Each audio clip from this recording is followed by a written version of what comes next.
Hello dears, good morning. എല്ലാവരും സുഖമായിട്ടിരിക്കുന്നു വിശ്വസിക്കുന്നു. മഴയും കാര്യങ്ങളൊക്കെ തന്നെയല്ലേ. ഞാൻ താമസിക്കുന്ന ട്രിവാൻഡ്രത്ത് ഊരിട്ടമ്പലം. ഇവിടെയാണെങ്കിൽ നല്ല മഴയാണ് കേട്ടോ. രാവിലെ തുടങ്ങിയതാണ്, ഇതുവരെ തോർന്നിട്ടുമില്ല. അപ്പോൾ പിന്നെ ബാക്കിയുള്ള കാര്യങ്ങൾ എന്താണെന്ന് അറിയണ്ടേ. എല്ലാവരും ആകാംക്ഷപൂർവ്വം ഇരിക്കുന്നുണ്ടാവും. എന്നാൽ നമുക്ക് നോക്കാം. അതായത് കോഫി ഇടാനായിട്ട് അമ്മയും മരുമകളും കൂടെ അടുക്കളയിലേക്ക് കയറിയതാണ്. കോഫിയുടെ കടുപ്പവും എല്ലാം തീരുമാനിക്കുന്നത് സുജാതയാണ്. അതിന് കാരണമുണ്ട്. കൃഷിന് ഏറ്റവും ഇഷ്ടം നല്ല കടുപ്പാണ്. അയാൾക്ക് മറ്റൊന്നും കഴിക്കുന്നത് സഹിക്കില്ല. പക്ഷെ കോഫി ആണെങ്കിൽ കഴിച്ചു കുടിക്കണം, അതാണ് ഇഷ്ടമെന്നൊക്കെ അമ്മ ഇങ്ങനെ മകനെക്കുറിച്ച് വാദോരാതെ പറയുന്നുമുണ്ട്.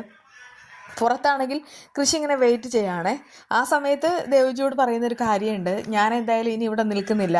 ഞാനിങ്ങനെ ചുറ്റിപ്പറ്റി നിൽക്കുന്നത് അമ്മയ്ക്ക് ഇഷ്ടാവില്ല. അമ്മ ചില കാര്യങ്ങളൊക്കെ ദേവജിയോട് സംസാരിക്കാൻ വന്നതാവും. ഞാനായിട്ട് ഇവിടുത്തെ കട്ടുറുമ്പാവുന്നില്ല എന്ന് പറഞ്ഞിട്ട് അകത്തേക്ക് പോവാണ് കേട്ടോ. അത് കാണാൻ ദേവജിക്ക് സങ്കടമാവാണ്. കേട്ടാ, നീ ഇവിടെ പോകുന്നു, അവിടെ ഇരിക്കും, നിന്നോട് ആരാടാ പറഞ്ഞത് പോവാൻ, അവിടെ നിൽക്കടാന്നൊക്കെ പറഞ്ഞിട്ട് നന്നായിട്ട് ദേഷ്യപ്പെടുന്നുണ്ട് കേട്ടോ. നിന്നോട് ആരെങ്കിലും ഇവിടെ നിന്ന് പോകാൻ പറഞ്ഞോ? ഇത് നിനക്ക് അവകാശമുള്ള വീട് തന്നെയാണ്, നീ അവിടെ മര്യാദയ്ക്ക് ഇരിക്കുക എന്നൊക്കെ പറഞ്ഞ് അവിടെ പിടിച്ചു നിർത്താണേ. അങ്ങനെ ആൾ വളരെയധികം ചമ്മലോടുകൂടെ നിൽക്കുന്ന സമയത്താണ് ഈ സുജാത എന്നെ 4 കോഫിയായിട്ട് അങ്ങോട്ട് വരുന്നത്. ആ സമയത്ത് കോഫി ആണെങ്കിൽ ആദ്യം ദേവജിക്ക് കൊടുക്കുകയാണേ. അത് കഴിഞ്ഞിട്ട് കൃഷിനും. അതിങ്ങനെ ദേവജി കുടിച്ചു നോക്കുകയാണ്. എന്നിട്ട് പറയുന്നുണ്ട്, അയ്യോ എന്തൊരു കടുപ്പാണ്. പക്ഷെ കൃഷി പറയുന്നുണ്ട്, എനിക്ക് ഈ കടുപ്പ് ഓക്കെയാണെന്ന്. അവന് മനസ്സിലായി അമ്മ അവന് വേണ്ടിയിട്ട് ഇട്ട കോഫിയാണെന്ന്. അങ്ങനെ കോഫി കുടിക്കുന്നതിനിടയിൽ തന്നെ കൺമണിയും സുജാതയ്ക്ക് കോഫി കൊടുക്കുകയാണ്. കൃഷിനോട് ചില കാര്യങ്ങളൊക്കെ ചോദിക്കണമെന്നുണ്ടെങ്കിലും ഒന്നും പറയാനായിട്ട് പറ്റുന്നില്ല. അതുകൊണ്ട് ദേവജിയോടായി ചോദിക്കുന്നുണ്ട്, ഇവിടുത്തെ ഫുഡും കാര്യങ്ങളൊക്കെ എങ്ങനെയാണെന്ന്. ദേവജി പറയാണ്, ഫുഡും കാര്യങ്ങളും എങ്ങനെയാണെന്ന് ചോദിച്ചാൽ ഒന്നും പറയണ്ട, ഞാൻ തന്നെ ഇവിടെ ചില സമയങ്ങളിൽ അടുക്കളയിൽ കയറാറ്. വളരെയധികം ശോകമാണ്. എനിക്കറിയാവുന്നതെല്ലാം എന്തെങ്കിലുമൊക്കെ തട്ടിക്കൂട്ടും, പിന്നെ കൃഷിയും കയറും. ഈ ഫുഡിൻ്റെ കാര്യത്തിൽ അങ്ങനെ ഒരു ഭാഗ്യപരീക്ഷണത്തിൻ്റെ ആവശ്യം വരില്ല. നമുക്കാണെങ്കിൽ എല്ലാം അറിയാവുന്നവർ മാത്രം ചെയ്യേണ്ട കാര്യമാണെന്നൊക്കെ സുജാത ഇങ്ങനെ പറയുന്നുണ്ട് കേട്ടോ. അപ്പോഴേക്കും കൃഷിന് കുറച്ച് ദേഷ്യമൊക്കെ ആവുന്നുമുണ്ട്.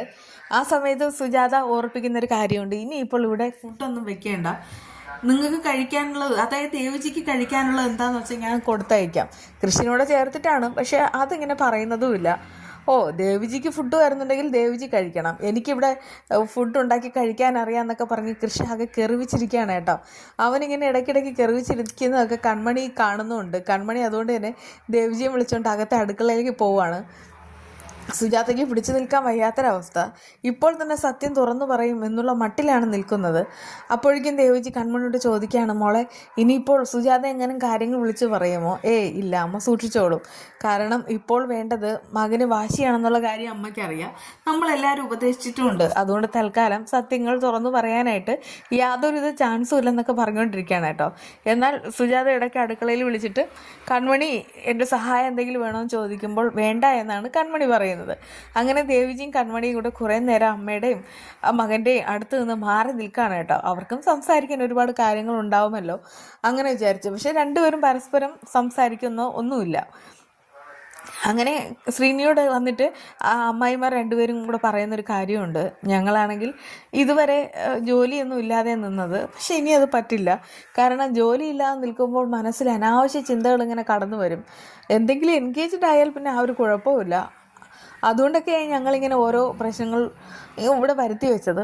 ഇനിയിപ്പോൾ ഞങ്ങൾ നോക്കി നിൽക്കുന്നില്ല, ഞങ്ങളും കൂടെ ജോലിക്ക് പോകാം, ഞങ്ങൾക്ക് കഴിയുന്ന എന്തെങ്കിലുമൊക്കെ ചെയ്യാം. അത് കേട്ട് അയാൾ പറയാണ്, ഇവിടുത്തെ കാര്യങ്ങൾ നോക്കുന്ന കൺമണി മോളല്ലേ, പിന്നെ നിങ്ങളെന്തിനാണ് പോകുന്നത്? കൺമണി പാവാണ്, നല്ല കുട്ടിയാണ്, അവൾ പലതും പറയും, പക്ഷെ ഞങ്ങൾക്ക് ജോലിക്ക് പോയാൽ മതിയാവും. ആ പൈസ ഞങ്ങളുടെ ആവശ്യത്തിന് വേണ്ടിയിട്ടല്ല, ഇനി അവളുടെ വിവാഹത്തിന് വേണ്ടി ഞങ്ങൾക്ക് കുറേശ്ശെ സ്വരൂകൂട്ടി വെക്കണം, അതാണ് ഞങ്ങളുടെ തീരുമാനം, ഏട്ടൻ തന്നെ സമ്മതിക്കണം. അത് കേട്ട് അയാൾ പറയുന്നുണ്ട്, സത്യത്തിൽ ഞാൻ കുട്ടിക്കാലം മുതൽ തന്നെ നിങ്ങളുടെ അച്ഛനും അമ്മയും ഒക്കെ ആയിരുന്നു. പക്ഷേ എനിക്കാണെങ്കിൽ നിങ്ങൾക്ക് വേണ്ടി ചെയ്യാനായിട്ടൊന്നും പറ്റിയിട്ടില്ല. അക്കാര്യം ഓർത്തിട്ട് നിരാശയുണ്ട്. അതിനെക്കുറിച്ച് ഓർത്ത് ഇനി യാതൊരു നിരാശയും വേണ്ട. ഞങ്ങൾക്കറിയാം ഞങ്ങളുടെ ഏട്ടൻ പാവാണെന്ന്, ഞങ്ങൾക്കൊരു പരിഭവവും പരാതിയും ഒന്നുമില്ല എന്നൊക്കെ പറഞ്ഞിട്ട് ഈ അമ്മായിമാർ ശ്രീനിവാസനെ തണുപ്പിക്കാനായിട്ട് നോക്കുന്നുണ്ടേ. അങ്ങനെ ഈ കുറേ സമയങ്ങൾക്ക് ശേഷമാണ് നമ്മുടെ സാഗറും കൃപയും കൂടെ കുറേയേറെ ഫുഡൊക്കെ മേടിച്ചിട്ട് അങ്ങോട്ട് വരുന്നത്. ഫുഡ് കൊണ്ടുവന്നിട്ട് പറയാണ്, ഞാനിന്ന് കുറേയേറെ ഫുഡെല്ലാം ഓർഡർ ചെയ്തിട്ടുണ്ട്, നമുക്കെല്ലാവർക്കും കൂടെ ഒരുമിച്ച് കഴിക്കണം, അതാ നല്ലത്. ആ സമയത്ത് പക്ഷേ കൃഷി താല്പര്യമില്ലാത്ത പോലെ ഇരിക്കുകയാണ്. പക്ഷേ അവരാണെങ്കിൽ സാഗർ പറയുന്നുണ്ട്, ഇന്ന് നമുക്ക് ചില നഷ്ടങ്ങൾ വന്നു എന്ന് കരുതിയിട്ട് അതും വിചാരിച്ചുകൊണ്ടിരിക്കാതെ നമ്മളാണെങ്കിൽ ഇനിയുള്ള നാളെക്കുറിച്ച് വേണം ചിന്തിക്കാൻ. എന്തായാലും ഞാൻ കൊണ്ടുവന്ന ഫുഡ് കഴിക്കണം, കഴിച്ചേ പറ്റൂ. പക്ഷേ നമുക്കെല്ലാവർക്കും ഒന്ന് ഒരുമിച്ചിരിക്കാം. ആ സമയത്ത് എല്ലാം എടുത്തു വയ്ക്കാനായിട്ട് ഈ കൺമണിയും സുജാതയും കൂടെ അകത്തേക്ക് പോവാണേ. മാനസയാണെങ്കിൽ അർജൻറ്റായിട്ട് ഫയൽ നോക്കുന്ന സമയത്ത് ജയമോഹൻ അങ്ങോട്ട് വരുന്നു. എന്താ മോളെന്ന് ചോദിക്കുന്നുണ്ട്.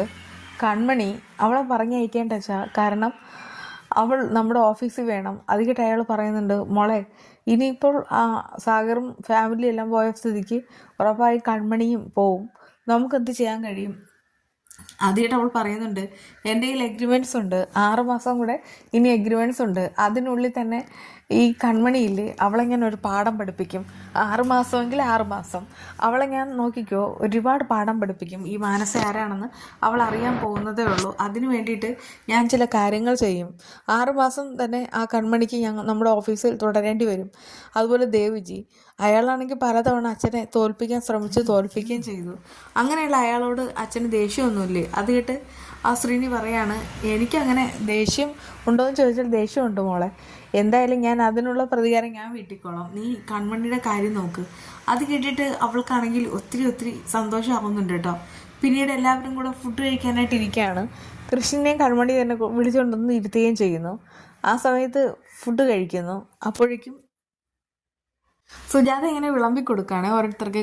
കൃഷ്ണനാണെങ്കിൽ വിളമ്പി കൊടുക്കാൻ നേരത്ത് അവൻ പെട്ടെന്ന് തന്നെ അതൊക്കെ അവഗണിച്ചിട്ട് അവൻ തനിയെ തന്നെ വിളമ്പി കഴിക്കുകയാണ്. അവൻ്റെ കുറുമ്പും കാര്യങ്ങളും എല്ലാം സുജാതയ്ക്ക് ഇഷ്ടപ്പെടുന്നുണ്ട്. ഇടയ്ക്കിടയ്ക്ക് എല്ലാവരും മാറി നോക്കുന്നുമുണ്ട്. പക്ഷേ കൃഷിയാണെങ്കിൽ കൂളായിട്ട് തന്നെ ഇരുന്ന് കഴിക്കുകയാണ്. ആ സമയത്ത് ഇതൊരു വല്ലാത്തൊരു അനുഭവം തന്നെയാണ്. നമ്മളെല്ലാവരും ഒരുമിച്ചിരുന്ന് ആഹാരം കഴിക്കുക. സന്തോഷം, സമാധാനം എന്നൊക്കെ ദേവിച്ച് പറയുന്നുണ്ട്. അത് കേൾക്കുന്ന കൃഷി പറയുന്നുണ്ട്, എനിക്കങ്ങനെ അത്ര വലിയ സന്തോഷമൊന്നും തോന്നുന്നില്ല എന്ന്. അങ്ങനെ അവരെല്ലാവരും കൂടെ അവിടെ ഇരുന്ന് ഫുഡും കാര്യങ്ങളൊക്കെ കഴിച്ചു. പിന്നീടുള്ള ഐസ്ക്രീമാണ്, അതും അവിടെ ഇരുന്ന് കഴിക്കുകയാണ്. കൃപയുടെ സ്വഭാവം അറിയാമല്ലോ. കൃപ സാഗറിൻ്റെ ഐസ്ക്രീം പിടിച്ചു മേടിച്ചിട്ട് അവളാണെങ്കിൽ അത് ആസ്വദിച്ച് കഴിക്കുന്നു. ആ ഒരു തമാശയിൽ എല്ലാവരും അങ്ങോട്ട് ചിരിക്കുകയും ചെയ്യുന്നു. ആ സമയത്ത് കൃഷി പറയുന്നുണ്ട്, കൂടുതൽ അങ്ങോട്ട് ചിരിക്കണ്ട, എന്തെങ്കിലും ഒരു സന്തോഷം വന്നാൽ അതിൻ്റെ പിന്നാലെ വലിയൊരു സങ്കടവും വരും, അത് ഉറപ്പാന്നൊക്കെ. അതെ, ആ സങ്കടം പടി കടന്ന് അങ്ങോട്ട് വരികയാണ്. അത് വേറെ ആരുമല്ല, ആ മാനസ തന്നെയാണ്. പക്ഷേ അതിൻ്റെ വിശേഷങ്ങളൊക്കെ ഇനി വരുന്ന എപ്പിസോഡ് തന്നെ ആയിരിക്കും. പിന്നെ ഇവിടെ കാണിച്ചിരിക്കുന്നത് ഈ ലുലു മാളിലെ ഓഫറിലുള്ള ബിസ്ക്കറ്റാണ് കേട്ടോ. ബിസ്ക്കറ്റിനാണെങ്കിൽ ഒരുപാട് ഓഫറുണ്ട്. സാധാരണ ഇപ്പോൾ നമ്മളാണെങ്കിൽ പിള്ളേരെ സ്കൂളിൽ അയക്കുന്നില്ലേ, അതുകൊണ്ട് തന്നെ അവർക്ക് സ്നാക്സ് കൊടുത്തയക്കണം. അതിന് വേണ്ടിയിട്ട് തന്നെ ആയിരിക്കും കൂടുതൽ തുക ചിലവാകുന്നത്.